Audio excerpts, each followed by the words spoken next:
broadcasting, let's talk about another platform. You became one of the youngest full-time NBA analysts for ESPN. You've made history as the first Black woman and WNBA player to host a national radio show for ESPN. You've talked about occupying spaces that were not necessarily designed for you or designed for women.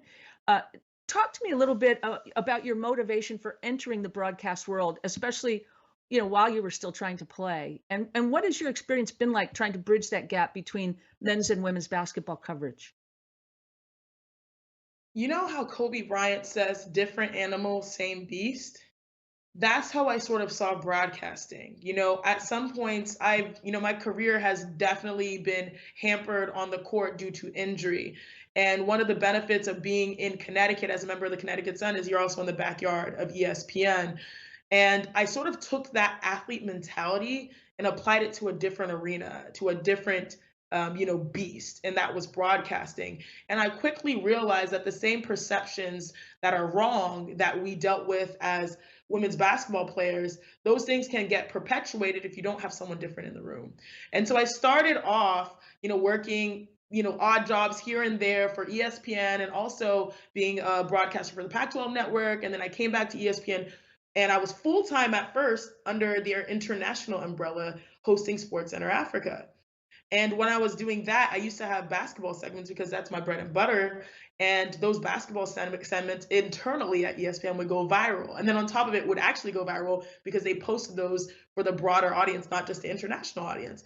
And then I think some executives, shout out to Dave Roberts, who's like the real MVP, and I also love Jimmy Pitaro. They're like, this woman is working her butt off, coming in at 6 a.m., hosting these shows for international and giving us great basketball content. Why don't we expand her portfolio to talk hoops overall, NBA, WNBA, women's college basketball. And that's how I became full-time.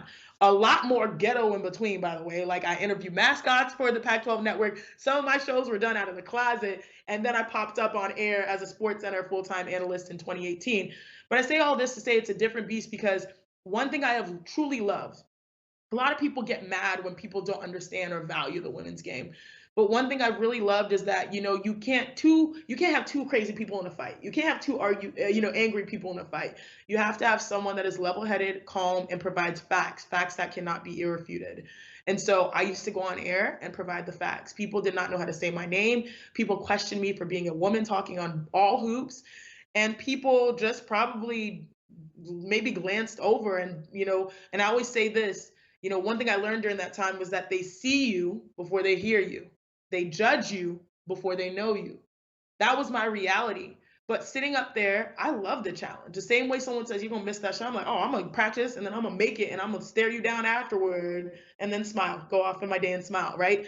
So for me, it was leading with facts. Any analysis that I have, I don't go with feelings. I go with facts because I know what's at stake as a woman breaking barriers per se, sitting in a chair next to Hall of Famers where people question your voice and question your impact.